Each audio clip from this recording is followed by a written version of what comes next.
He called her inadequate in bed. A few hours later, she was dead. What this pastor was hiding shocked even the police. Tweet where you're watching from and don't forget to subscribe. Adeline Moore had not worn a dress in over a decade, not one that wasn't meant for funerals or someone else's wedding. On the day she stood in front of her hallway mirror smoothing the folds of a soft gray fabric over her hips, she hardly recognized the woman looking back. Her reflection didn't smile, but there was a softness in her eyes, a cautious hope that hadn't visited in years. The faint creases at the corners of her mouth, once carved by grief and routine, seemed less defined. The house was quiet, but not the kind of quiet that haunted. It was expectant, like a breath held just before the exhale. It had been 16 years since her husband, Ronald, died in a car accident on his way home from a late shift. He was 39, full of energy, planning a trip for their 20th anniversary. 1 hour too late. One distracted driver. One rain-slicked highway.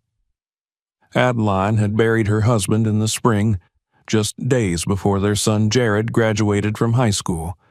She hadn't spoken much at the service.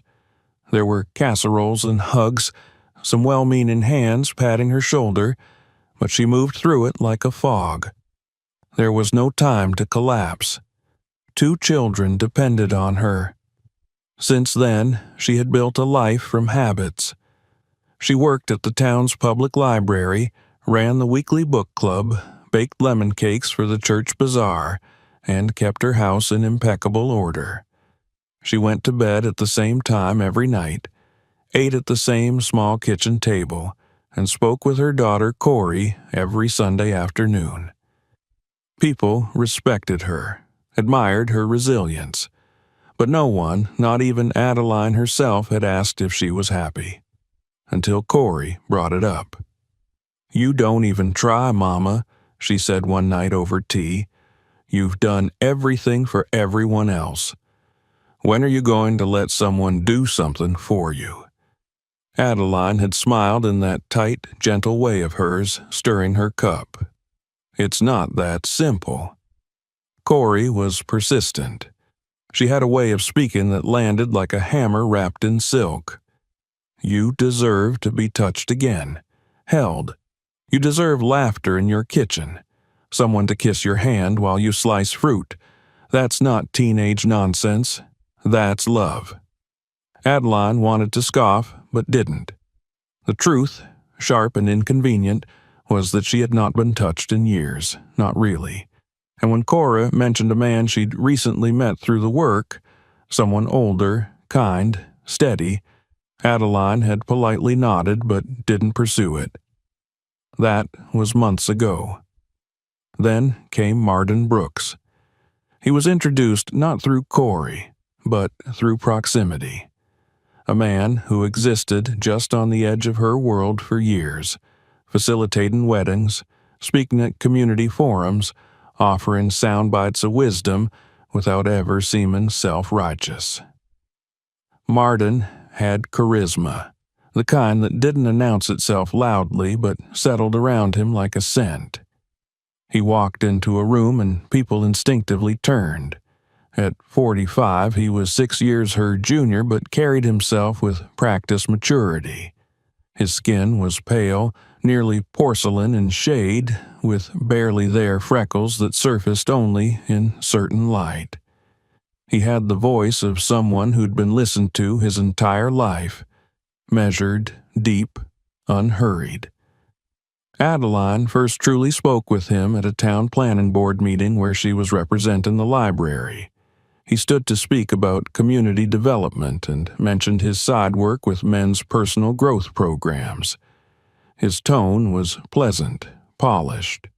He complimented her point about literacy being tied to economic development and said he admired people who invested in small minds becoming big minds. She didn't think of it again until he appeared at the library a week later. He returned a book someone else had borrowed, but lingered by the new arrivals, watching her shelve hardcovers. You don't remember me, do you?" he asked, not accusing, just smiling. She hesitated, tilting her head. "We met at the planning board. You made a better point than half the men in the room. I just wanted to say thank you for what you do here." The words came easily to him, and Adeline, cautious by nature, kept the exchange brief. But when he returned a second time, and then a third, bringing coffee, offering to carry boxes, helping move some shelves before a city inspection, she found herself smiling more than usual. He didn't flirt, not exactly. He paid attention. One Saturday afternoon, he waited outside after closing with a small paper bag. "Lemon tart," he said, "from that bakery you always glance at but never go in. I figured you might not let yourself." It was absurd and somehow perfect. They began having lunch once a week at a diner off Main Street. He never pressured, never pried. He asked questions and actually listened. He told stories about officiating awkward weddings, people fainting at the altar, brides forgetting vows. She laughed, genuinely. She found herself telling him about Ronald, about Jared and Corey, about her long-lost dream of opening a second-hand bookstore. Martin listened like each detail was a pearl. And he looked at her, not through her, not around her, but at her, like she mattered. 3 months passed before he suggested anything more serious. He asked her to come to a dinner with some friends, then a small hike, then a movie. He never kissed her in public. He didn't call late at night. He moved with precision, always careful, never overwhelming. Then, one afternoon, after they had walked by the lake and sat in the gazebo in silence, he said, "I would like to build a life with you." Adeline laughed, thought it was a joke. "That's a big statement." "I mean it." His tone was steady. "We're not 20. We don't need years to know something when it's clear. You make me feel quiet inside. That's not a small thing." He didn't propose with a ring. There was no one-knee spectacle. He said they could go to the courthouse, make it simple. She hesitated. "I don't need flowers," he said. "I just want you beside me when I wake up." She went home that night and sat at her kitchen table until the sky turned dark. Her heart was loud in her chest. She hadn't imagined a second marriage. She had lived a life of symmetry and safety. And yet, when she thought of Martin, she didn't feel afraid. She felt noticed. Jared was skeptical, but said nothing. Corey, on the other hand, was thrilled. "Mama, this is it. I told you. You waited long enough." They married on a Thursday. The ceremony took less than 10 minutes. She wore a pale lavender dress with a silver brooch her mother had given her. He wore a dark gray suit, no tie, clean lines. They had dinner afterward at a small restaurant with Jared and Corey, a few cousins, and the notary who married them. There was no cake, no dancing, no speeches, just a toast. "To new chapters," Martin said, raising his glass. Adeline smiled. Her fingers were still cold from nerves, but she felt light. That night, back home, she lay in bed beside her new husband and listened to the rhythm of his breathing. He didn't touch her, just lay there, staring at the ceiling. He said he was tired. She didn't mind. She wasn't sure she was ready. The next morning, she made breakfast, humming to herself. For the first time in years, she didn't eat alone. In the following days, everything moved slower. There was no honeymoon. Martin said he had work commitments. But he came home every evening. Sometimes with groceries, sometimes with little stories. He took over the garage, said he wanted to set up a workshop. He kept his own bank accounts.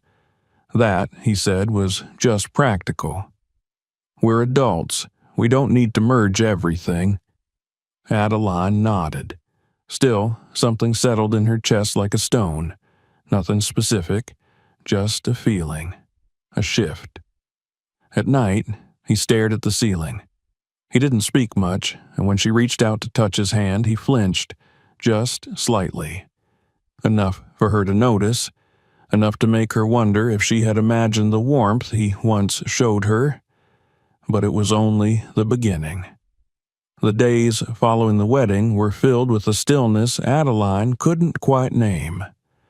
There were no celebrations, no out-of-town relatives calling to congratulate them, no flurry of newlywed excitement.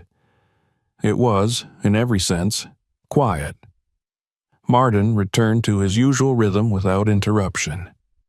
He left the house each morning by 8, returned by 6, sometimes later, depending on what he called community engagements.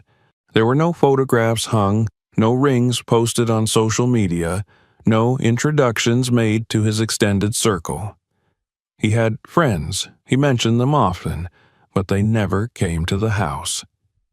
He told Adeline they'd meet in time, that he liked the idea of keeping things intimate, sacred. She didn't argue. She had never craved attention. The quiet suited her for a while. The first shift came with the rules. They weren't announced so much as introduced casually, wrapped in the language of preference. "I prefer the living room lights off after 9, he said one evening, flipping the switch before she'd finished her crossword. "Too much stimulation before bed." Another day, "I'd appreciate it if we kept the hallway clear of shoes. It disrupts the line of sight. Bad feng shui." She laughed at first, thinking it charming. He had little routines. Everyone did. Ronald used to stack dishes a particular way, believed in folding towels in thirds. But this was different. Martin didn't explain himself. When she forgot and left her scarf draped over the banister, he didn't say anything. He simply folded it, placed it in her room, and moved her chair an inch to the left at dinner, as if reminding her of the boundaries. There was no violence in it. No shouting. That was what made it feel manageable. But something in her began to tighten. Their first real night together came a week after the wedding. She had been waiting, unsure if he was simply respecting her space or uninterested altogether. That evening, he came home without a word, placed his keys in the bowl, changed into a crisp white t-shirt and navy pajama pants, and entered the bedroom while she was brushing her hair. He didn't kiss her, didn't ask. He sat on the bed and said, "We should consummate this." Adeline, startled, offered a nervous smile. "I thought maybe you were waiting, giving us time." "I've waited," he replied. "We're married. This is part of it." There was no seduction, no build-up. He pulled back the covers, lay down, and gestured. She followed because that's what she thought she should do. He moved with precision, like someone completing a task. His touch wasn't cruel, but it was empty. When she whispered his name, hoping to meet his eyes, he kept them closed. When she winced at the pressure, he didn't pause. Afterward, he rolled over and faced the wall. She went to the bathroom, sat on the closed toilet lid, and stared at the floor for a long time. She didn't cry. She didn't even know what she felt. Disconnected, maybe, like someone else had taken her place in her own life. The following morning, Martin made eggs and toast and didn't mention anything. He complimented her on the way she ironed his shirts. He asked if she could pick up his dry cleaning that afternoon. She nodded, saying nothing. As the days passed, the rules grew. He began insisting on scheduled meal times. Breakfast at 8, lunch by noon, dinner no later than 6:30. If she was even 10 minutes late placing a plate on the table, he'd sigh and say, "Discipline is the foundation of harmony." She found herself adjusting. She rewrote her work schedule to accommodate his demands, no longer stayed after hours at the library. When he asked, why she wasn't bringing home more variety in groceries, she added new items. When he criticized the way she scrubbed the sink, she bought stronger detergent. It felt easier to comply than to defend. The silence between them thickened. One evening, she laughed during a phone call with Corey. Martin walked into the room, paused, and stood in the doorway. He didn't interrupt. He didn't speak. Just watched. Adeline's laugh died in her throat. She hung up sooner than she'd intended. When she turned, he was gone. Later, when she asked if something was wrong, he replied, "There are volumes in a voice. You don't need to be loud to be disrespectful." She tried to apologize, unsure for what exactly. He nodded and kissed her forehead, then went to his workshop in the garage. It was then she noticed how often he retreated there, sometimes for hours. He'd emerge only to shower or eat. The garage, once cluttered with holiday storage boxes and gardening tools, had transformed into something else. She wasn't invited to see. He said it was his space. "Men need solitude," he explained. "That's how we stay stable." Still, she respected that boundary. She had been raised to let men lead their own way. Her father had been a quiet man. Ronald had his rituals. But neither had made her feel like a tenant in her own home. Martin's presence was peculiar in that way. It filled every corner even when he wasn't speaking. The air changed when he walked in. Her breath shortened. Her spine straightened. She had begun to monitor herself, how she chewed, how she dressed, how long she lingered in the bath. Once, when she left her hair wrapped in a towel for too long, he said, "That's not attractive. You should care more about presentation." Another time, she sat on the porch with a novel, wearing an old cardigan. He looked at her and said, "You're not alone anymore. Let's act accordingly." She wanted to ask him what that meant, but stopped herself. Jared noticed something in her voice when they spoke on the phone, a pause between sentences, a delay before laughter. He asked if everything was okay. "Of course," she said quickly, "just tired." Corey texted more often, asked for selfies, wanted to come visit. Adeline deflected with excuses, busy at the library or Martin's been working odd hours. She didn't want to worry them. It wasn't bad, she told herself, just new. Adjustment took time. One afternoon, while dusting the hallway, she bumped into the framed photograph of her wedding day. It had been propped discreetly on the entryway table. The frame cracked at the edge. She picked it up, studied the image. She looked nervous in the photo. Martin's smile was minimal, almost unreadable.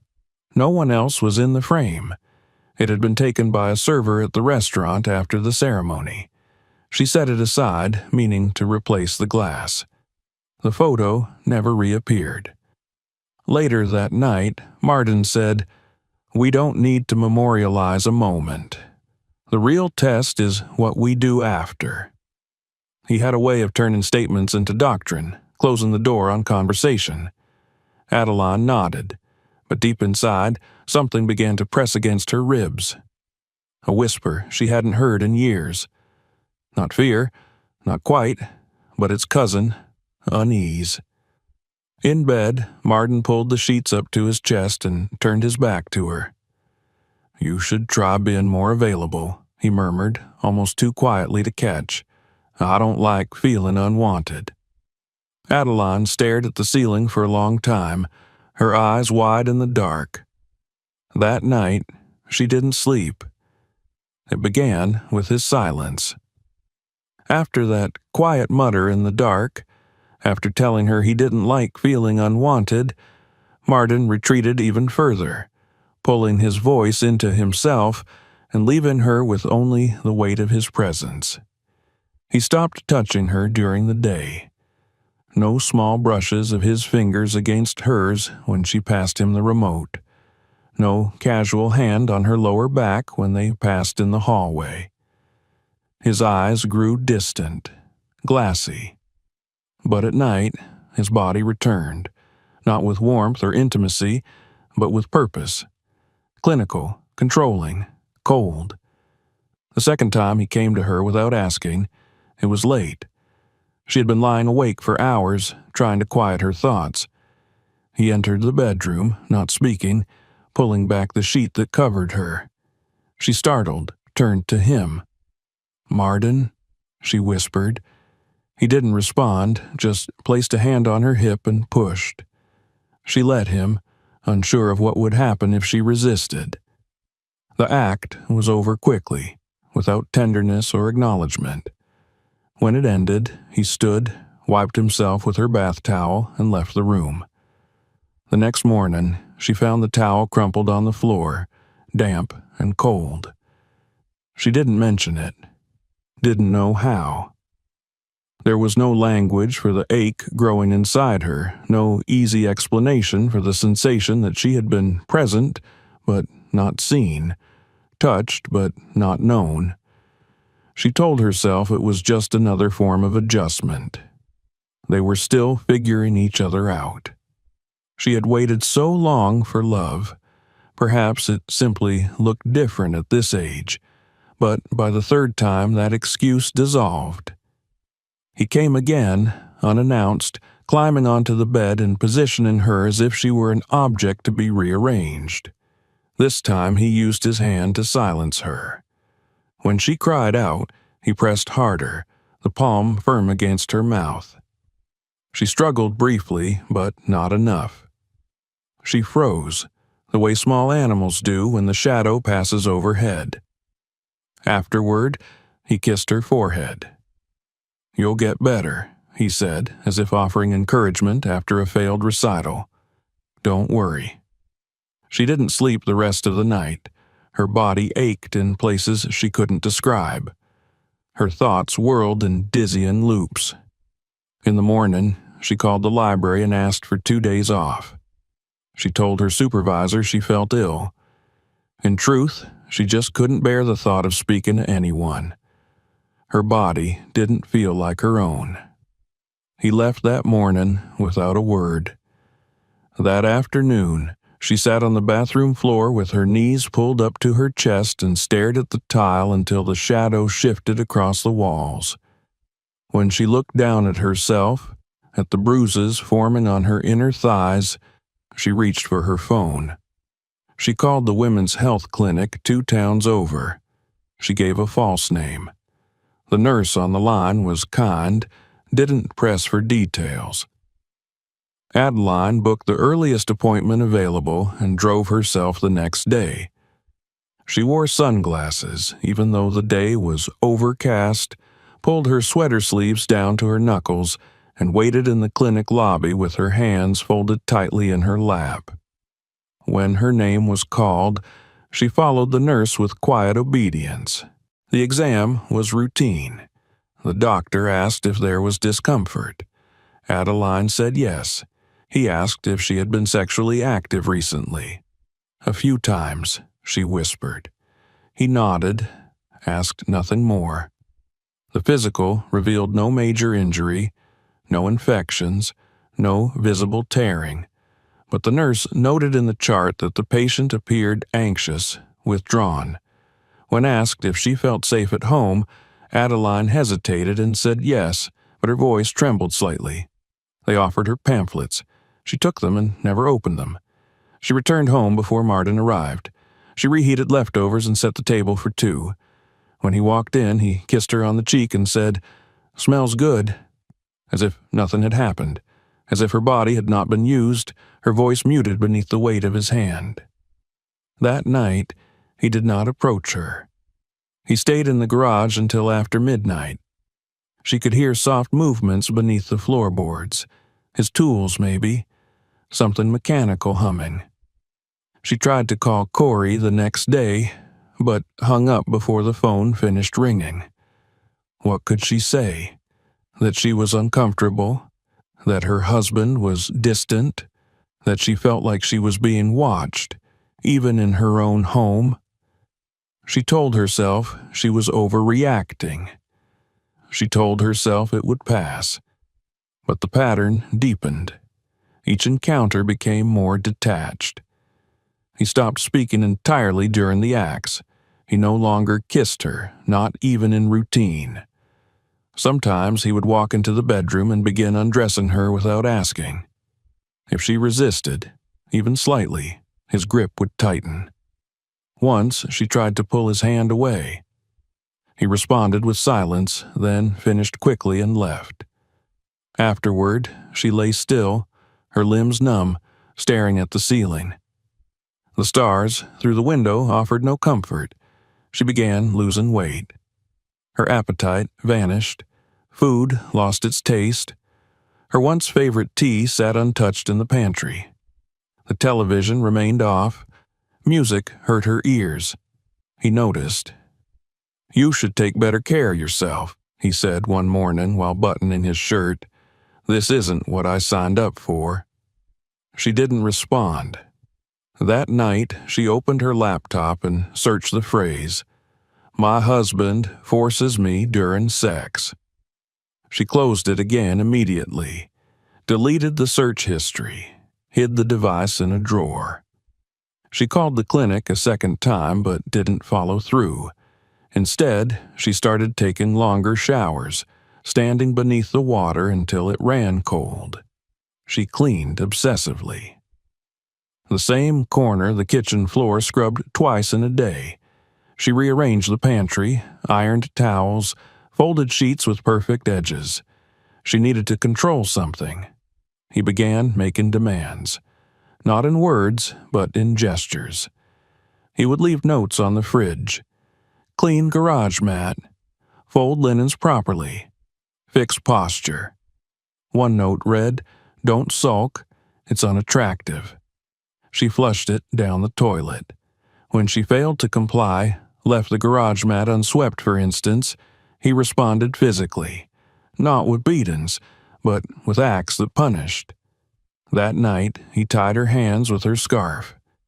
He didn't speak. She didn't protest. She bit her lip until it bled. He whispered afterward, "You made me do that. If you were better at this, we wouldn't have to go this far."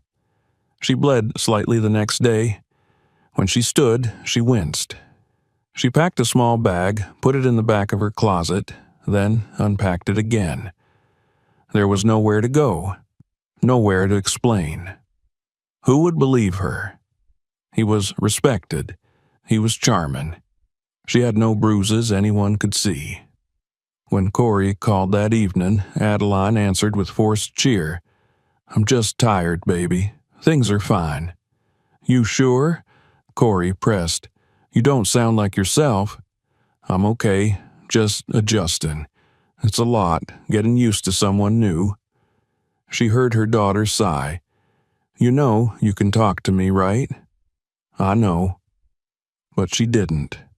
She told herself again and again that maybe she just needed to try harder, that if she was more attentive, more receptive, he wouldn't have to act this way, that she had been alone for so long, maybe she'd forgotten how to be a wife.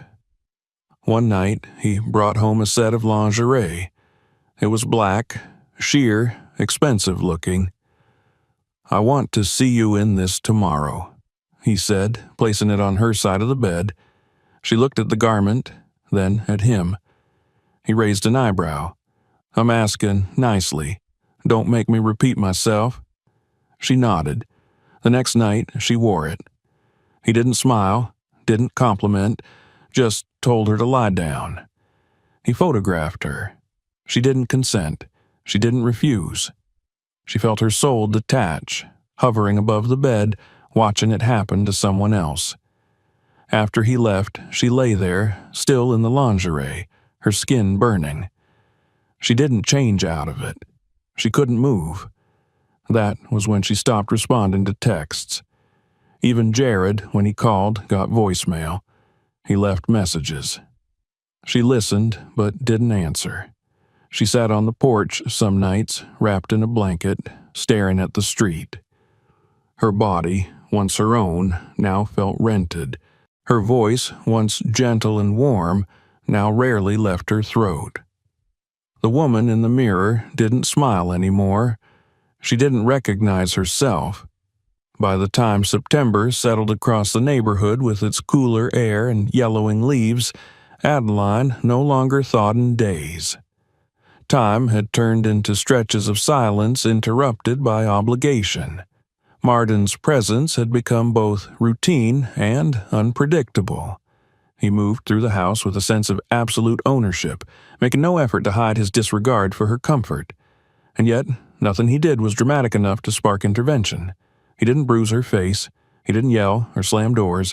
He simply broke her down piece by piece, like a craftsman dismantling something he never wanted to understand, only control. She stopped leaving the house unless it was absolutely necessary. He said it was better for her to rest, that he would do the shopping, that people didn't need to see her right now. When she asked if they could have friends over for dinner, he shook his head slowly as if she'd asked something inappropriate. "People talk," he said. "They don't need to be in our space." Eventually, she stopped asking. One Saturday morning, she walked into the kitchen and reached for the landline to call her son. It was gone. The base, the receiver, everything. Only a pale square of dust remained on the countertop. She asked Martin about it, trying to keep her tone neutral. He didn't look up from his toast. "Too many distractions," he said. "If you need to reach someone, use your mobile." But her mobile had stopped working the week before. The screen froze after a software update, and Martin had taken it to get it fixed. It hadn't returned. She stood in the doorway, unsure of what to say. "Rest," he added without turning. "You've been tense." The word sank into her like a hook. Later that day, she searched the closets for the spare phone she used to keep for emergencies. It was gone. She searched the junk drawer, the filing cabinet, her old purse. Gone. Even the outdated charger that used to sit under the lamp had vanished. The isolation became total. Each morning he handed her a list, written neatly in ink on notepaper. Tasks ranged from mundane to oddly specific. Organize pantry by size. Wipe windowsills. Vacuum closet corners. Sweep garage mat. If any item was incomplete when he returned home, he didn't scold her. He didn't even speak. He simply sat at the table in silence, eating his dinner without a word. Those silent dinners became more unbearable than anything he could have said. He began inspecting her work, checking behind curtains for dust, running a finger along baseboards. If she missed something, he would point, not speak. Then he'd disappear into the garage for hours. One afternoon, she accidentally left a dish in the sink. He returned, stared at it, and said, "You're slipping." She apologized. He didn't answer. That night, he tied her hands with cloth napkins from the table and forced her to lie still while he corrected the imbalance. He didn't strike her, but the act itself was punishment. When it was over, he untied her, handed her the napkins, and told her to wash them by hand. Adeline began to withdraw from herself. She stopped looking in mirrors. She moved through the house with slow, careful steps. Her voice became faint, like a person speaking from underwater. Even her clothes changed. She wore loose sweaters, long skirts, nothing that could draw attention. She stopped using perfume. She stopped wearing earrings. When she applied a touch of lipstick one morning out of habit, he looked at her and said, "What's the point of that?" She wiped it off. The kitchen, once her favorite space, began to feel like a minefield. He inspected the fridge regularly, threw out items he didn't like, accused her of wastefulness, told her she was feeding them too many carbs, too much sugar, not enough protein. "You're not a child," he said once. "Start acting like a woman." She said nothing. The quiet had become her armor. When the internet stopped working, she waited for it to return. A week passed, then 2. Finally, she asked him. "Removed it," he said simply. "Don't need all that noise in the house." He had started calling it his house, not theirs, not ours, his. He took over the garage entirely, locked it with a key she never saw. What once stored Christmas boxes and an old lawnmower now served some unknown purpose. She heard sounds from it late at night, metal clinking, low hums, sometimes the faint static of recordings. She was never allowed in. One afternoon, he called her into the hallway. He was standing at the basement door. "Come here," he said. "I want to show you something." She hesitated, then walked slowly toward him. He opened the door, flicked the light on, and gestured for her to go down first. She descended the steps, gripping the wooden handrail tightly. At the bottom, against the far wall, sat a large, industrial-grade chest freezer. It was new, gleaming, unplugged. "I got this for emergencies," he said behind her, his voice calm. "Blackouts, storm outages, anything like that." She turned to face him. "Okay." He stepped down onto the basement floor, walked over to the freezer and lifted the lid. It was empty. The interior shone with white plastic and coiled metal. "Lots of space," he said. "Enough for everything important." She nodded slowly, then he looked at her. "You ever think about what happens if you disappoint me too many times?" She froze. His voice was light, almost playful. "Just something to think about," he said, and closed the lid. She walked back up the stairs with trembling legs. He followed behind, his footsteps slow and deliberate. That night, she dreamt she was trapped inside the freezer. She woke up gasping, drenched in sweat, the sheets tangled around her body. The next morning, he gave her a new note. It read, "Fix posture. You've been slumping." She did not respond. She stood in front of the mirror for 20 minutes, adjusting her stance. Shoulders back, spine straight, chin up. She practiced smiling, but it looked wrong. Her eyes looked hollow. She began to watch the clock obsessively, counted the hours until he left, counted the minutes until he returned. She moved through her tasks like a soldier completing drills. Once, she opened the drawer where she used to keep family photos. They were gone. She searched the whole house, every framed memory, her children, her late husband, her parents, vanished. When she asked him, her voice barely above a whisper, he replied, "Too cluttered." He had replaced the frames with abstract art, black and white prints, lines and angles, nothing warm. The house no longer resembled hers. She stopped calling it home. Evenings grew heavier. He became more demanding, required her to be presentable by 7 o'clock. Clean hair, neat clothes, barefoot. He never said why.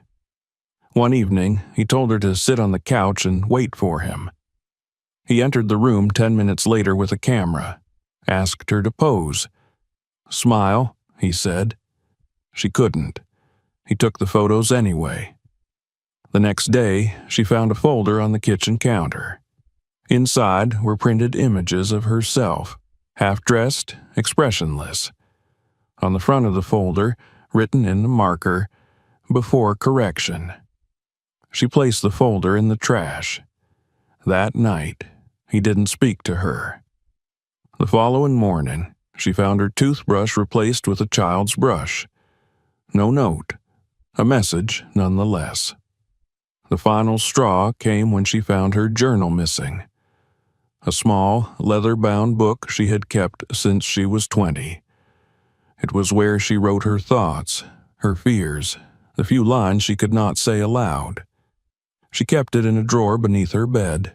When she asked about it, he smiled faintly. "I read it," he said. "It was naive. You should burn it. Start fresh." She felt something snap deep inside. Not loudly, quietly, like thread pulling taut. That night, she went to the freezer. She opened the lid. It was plugged in now, running. Cold air spilled out over her hands. She stared into it for a long time, her breath fogging in the air. She did not cry. She only closed it gently. Then turned out the light. The morning of October 3rd began with overcast skies and a stillness that settled over the house like a wool blanket. Adeline moved slowly through the kitchen, measuring coffee grounds with unsteady hands, her body bruised in places no one would see, her thoughts a distant fog. She had not spoken a full sentence in 3 days. Martin had not noticed, or if he had, he didn't care to respond. His attention came in short, cold fragments, lists, instructions, reminders that she was a function, not a person. He'd left early that morning, as usual, saying he had meetings. She nodded, as she always did. Once the door closed and the sound of his car faded, she stood still in the hallway for several long minutes, the note still in her hand. Clean grout and bathroom, iron white shirt, set table for 2 by 7. Smile. That last word was circled. Twice. She crumpled the note slowly and threw it in the bin. Her movements throughout the day were automatic. She ironed the shirt, though her fingers trembled. She set the table, placing the fork exactly 2 inches from the edge of the placemat, aligning the knife parallel with the plate. She reheated the chicken breast he had asked for earlier in the week, added roasted vegetables, and poured wine into the stemmed glass he insisted be used only for dinners he considered deserving of presentation. At 6:43, she took a bottle of over-the-counter sleeping pills from the cabinet. She placed 2 in her palm, then changed her mind and returned them to the bottle. Instead, she opened the door to the basement. The air was cold. The steps creaked beneath her weight. The freezer, humming steadily, seemed to glow faintly in the dim light. She opened the lid and looked inside again, as she had the night before and the night before that. It was clean, white, hollow, like a casket awaiting a body. She didn't cry. She hadn't cried in weeks. By the time Martin returned home at 7:12 p.m., she was seated at the table, her posture perfect, her hands folded in her lap.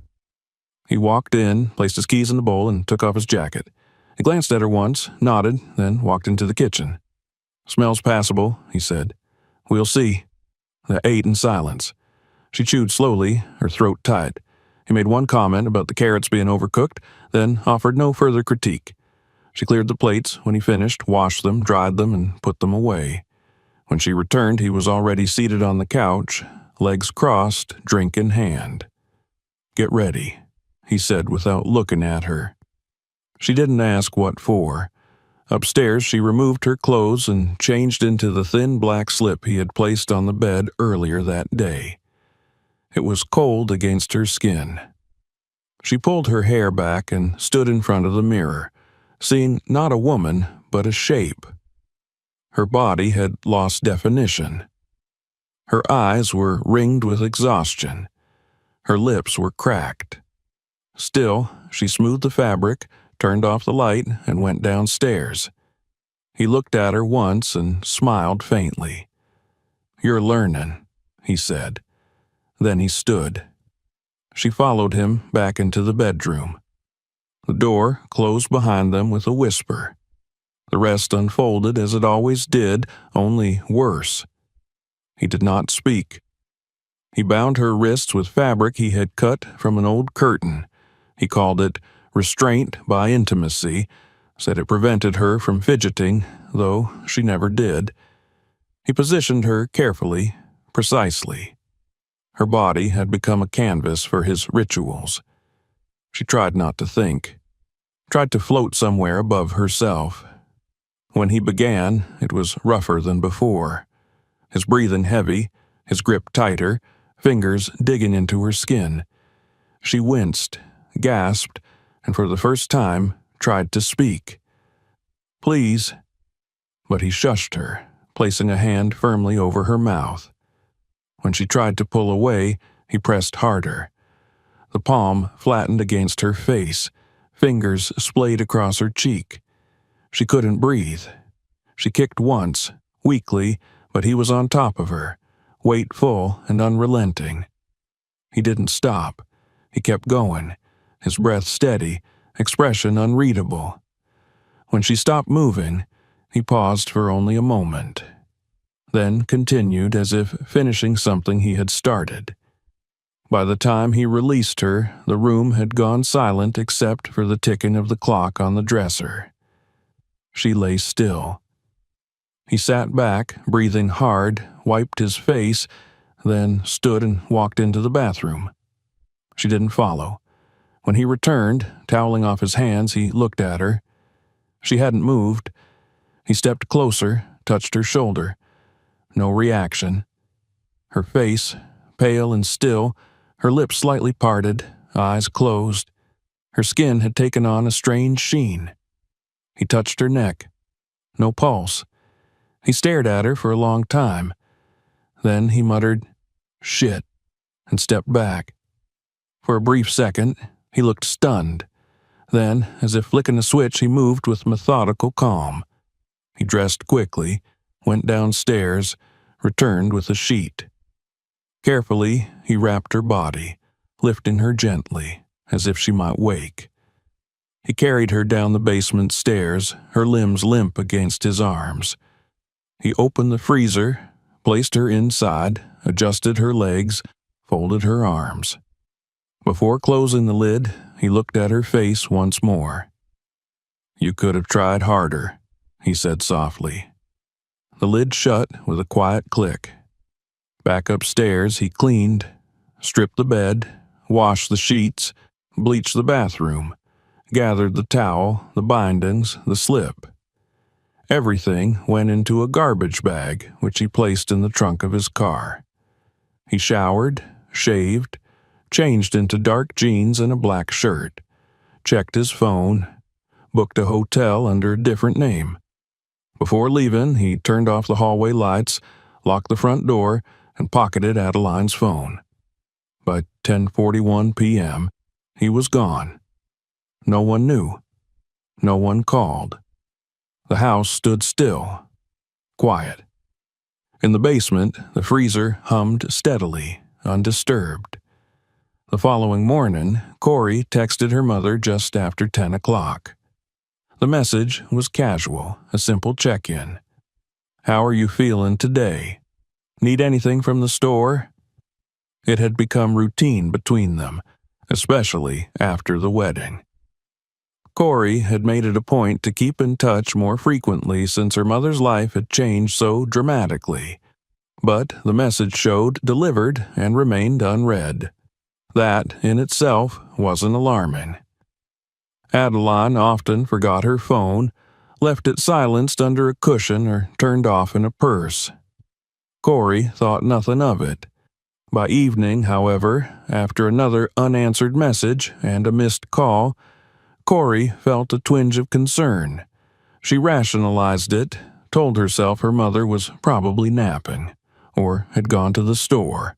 Martin had mentioned once, offhandedly, that Adeline tired easily lately. Maybe she was simply resting. But the silence stretched longer than usual. When Sunday came and still no response, Corey called Jared. He hadn't heard from their mother either. His voice tightened when he said it. "She always calls me Sunday morning," he said. "Always." By Sunday night, Corey had driven past the house twice. The curtains were drawn, the car still in the driveway, lights off. She knocked on the door both times, waited, even peered through the window. Nothing. No movement. No shadow passing behind the drapes. On Monday, the fear that had been a slow burn ignited fully. Jared contacted the police and requested a welfare check. 2 officers arrived just after noon. There was no sign of forced entry, no damage to the locks, no broken windows. The front door was closed, but not bolted. Inside, the house was quiet, neat. almost too neat. The table was cleared. A pot of dried-out vegetables sat on the stovetop, covered. The living room was in order, cushions fluffed, no signs of a struggle, but something felt off. The bedroom, which by Martin's own statements was the one he and Adeline shared, looked untouched. The bed was made with military precision. Not a wrinkle in the spread. No water glass on the nightstand. No slippers nearby. The closet door was closed. A faint scent of bleach lingered in the air. The second bedroom, what had once been Adeline's personal space before the wedding, was more lived in. A sweater draped across the chair, a book left open on the side table, a half-finished cup of tea with a ring of dried liquid around the rim. Her phone was found there too, turned off, the battery dead. No missed calls displayed, no recent messages opened, but the charger was still plugged in next to it. In the hallway, one of the officers paused at the basement door. It was slightly ajar. A faint hum could be heard from within. When they opened it fully, the first thing that struck them was the sterile smell, not decay, but something chemical and artificial, like an overcleaned hospital hallway. They descended slowly. The basement was mostly empty, a few storage shelves, a workbench, but against the far wall, plugged into a socket through a heavy-duty surge protector, stood the freezer. It looked new, too new. White, polished, without a single fingerprint on its handle. They didn't open it immediately. They called it in. The perimeter was secured. Detectives arrived within the hour. Forensics, medical examiners, Jared and Corey were told to remain outside, given only the vague assurance that something had been found and it required immediate investigation. At 6:37 p.m., the lid of the freezer was opened. Inside lay the body of Adeline Moore. She was naked, her limbs curled inward, bound at the wrists with soft restraints. A folded sheet had been wrapped loosely around her lower half, and a pillowcase partially covered her face. There were no visible wounds, no blood, but her skin was pale and smooth with the unmistakable sheen of post-mortem freezing. On closer inspection, bruises were visible on her wrist, her collarbone, and the insides of her thighs. No defensive wounds, no signs of a fight. Her nails were intact, save for one. The index nail on her right hand had snapped off, later found lodged in a corner of the sheet. The forensic team worked methodically. The freezer was photographed, its temperature recorded, the surrounding basement scanned for any prints. Only 2 sets were found, Adeline's and Martin's. By 9 p.m., the home was declared a crime scene. The detectives spoke first with Jared. He was composed, eyes glassy, voice steady. He had noticed his mother growing distant in recent weeks, less responsive, less available. He had assumed she was adjusting to married life. Corey was less composed. Her voice shook. She admitted she had been worried, that something had felt wrong for a while, that her mother had grown quiet, too quiet, that she'd started answering texts with one-word replies, that she never video called anymore. Neither of them had seen Martin in days. A bolo was issued, his name entered into the system. His car, a silver sedan, was located via traffic camera footage heading east out of town late Saturday night. Phone records showed a call to a hotel on the outskirts, booked under a different name. He had paid in cash. No luggage. Surveillance footage from the hotel lobby confirmed he'd arrived with a young woman around 2 in the morning. That woman would later be identified as an escort. While officers searched for Martin, the investigation into his background deepened. What they found stunned everyone. Despite his polished image, Martin Brooks had no real public record of employment in recent years. His work as a pastor was largely self-styled.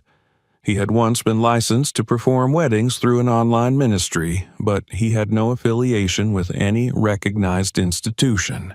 He presented himself as a mentor, a community builder, but his credentials were non-existent. Worse, the deeper they dug, the more disturbing the picture became. A laptop recovered from the Home Office revealed saved profiles on multiple escort sites, bookings spanning years. Some confirmations dated back to months before the wedding. One profile was still active, under a different name, with saved messages and explicit content, including photographs of Adeline taken without her consent. Hidden folders contained videos. Many featured Adeline, bound, still, unmoving. Others showed women who have yet to be identified. Detectives found no mention of the marriage on any of Martin's social media. No photos, no updates, no shared bank accounts, no merged property. Adeline's name appeared on nothing. No lease, no utilities, no medical records. To the outside world, she did not exist as his wife. When Corey was brought back in for further questioning, her face was pale. She admitted something then, something no one expected. Martin had been close to her before he courted her mother. She hadn't told anyone, said it hadn't felt real, that it started as casual conversation, a few texts, a late coffee, that he was charming, that he made her feel special, smarter, more mature than her peers, that he had touched her thigh once in his car, that she hadn't stopped him, that she had believed for a time he might want her. And then, just like that, he'd stopped calling. A month later, he was dating her mother. She didn't protest the relationship. She told herself it wasn't serious, that maybe she had imagined the connection. But she had been hurt. And when the engagement came, quiet, sudden, without fanfare, she buried the ache deep. When asked about their recent contact, she hesitated. They had been in communication, frequent, more than was appropriate. There had been messages, late nights, conversations that made her feel complicit and confused. Then, with visible shame, she said something else. "I knew she wasn't happy," she whispered. "I knew something wasn't right." When asked why she didn't speak up, her voice broke. "I thought, if she left, maybe he'd come back to me." She did not ask for a lawyer. She did not flee. She stayed through the interviews, her hands shaken, her voice small. She denied knowing anything about the freezer, about what happened that night. And all records, phone pings, location data, transaction history supported her. She had not been at the house. She had not helped him. But she had dreamed, even for a second, what life would be like if her mother weren't there. When Martin was arrested 2 days later, he offered no resistance. He was found in a mid-range motel 30 miles away, lying on the bed, watching television. A bottle of whiskey on the table. The woman with him, another escort, had no idea what had happened. She said he'd been polite, quiet, paid in cash, never mentioned being married. When asked in custody about Adeline's death, he did not deny it. He spoke plainly, calmly. "She wouldn't let me have her the way I needed," he said. "She kept holding back." He showed no remorse, no apology, as if she were nothing more than a project he couldn't finish. Detectives sat with his ex-wives in the weeks that followed. Both had long since left him. Both had stories. One described being tied to the bed without warning. The other, waking in the night with his hands around her neck. Neither had pressed charges. Both had been too afraid, too ashamed, too unsure they'd be believed. Now they were witnesses. And Adeline, gentle, quiet, meticulous Adeline, was evidence. Her body told a story he could no longer silence, and the truth, long buried beneath his charm, had finally thawed. The courtroom was smaller than Corey had expected. She sat near the back, away from the front rows reserved for witnesses and attorneys, shielded from the gallery by a pillar that offered partial cover. 8 months pregnant, her frame swallowed in a draping gray sweater, her hands resting uneasily on the curve of her belly. She had entered through a separate side door, escorted quietly without public acknowledgement. No one looked at her, and she did not look at anyone. Her presence was known only to a few, and it was meant to stay that way. The trial of Martin Brooks began with little spectacle. There were no news vans outside, no shouting protesters. The media had been restricted by court order, the details sealed early due to the sensitive nature of the investigation and the involvement of multiple victims. It was not a circus, not a show. It was a cold, methodical proceeding, draped in formality and silence. Jared sat near the front, stone still. He hadn't spoken much since the autopsy report had been read to the family. He didn't testify. He didn't need to. His presence, stiff and motionless, was its own statement. A son who had trusted a man enough to call him stepfather now sat across from him like a stranger facing a creature he had never met. His jaw clenched with every word spoken about his mother. He didn't cry. He never looked away. The prosecutor opened with a timeline. Calm, deliberate, undeniable. The wedding, the isolation, the messages, the photos, the restraints, the freezer. A narrative laid bare, one fact after another, until the room itself seemed to pulse with weight. Martin didn't flinch once. He sat at the defense table with his hands folded, eyes forward, posture impeccable. He wore a simple navy suit, crisp shirt, no tie. He looked like a man who had come to a lecture. He didn't speak. The confession had been signed days after his arrest, typed and initialed on every page, his signature clear at the bottom. When asked to confirm its authenticity, he had nodded once.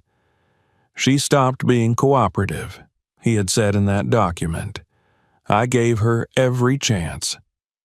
There was no plea deal, no negotiated sentence. The prosecution refused to offer terms. There were no mitigating circumstances, no mental health defenses.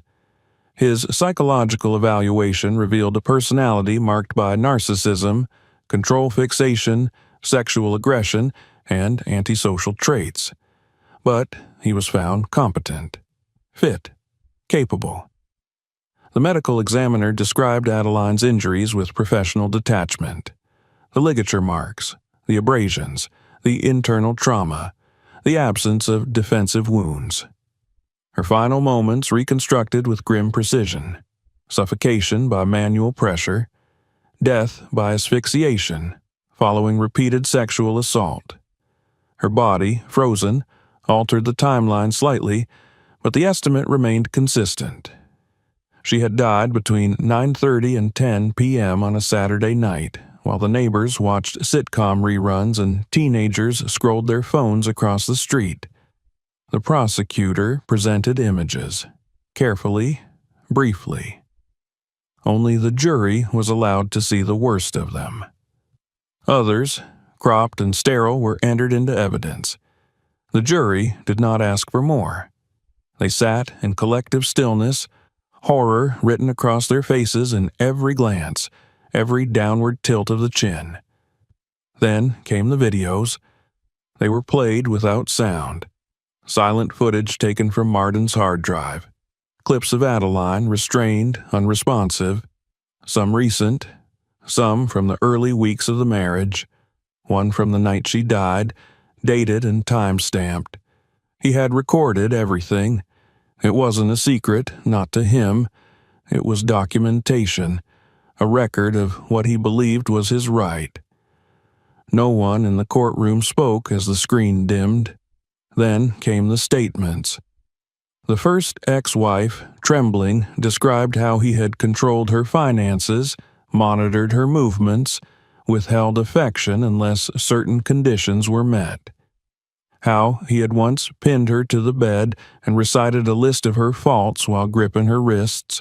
How she left him after waking in the night, unable to breathe, his hand pressed firmly over her mouth. She had not gone to the police. She had been ashamed, embarrassed, terrified.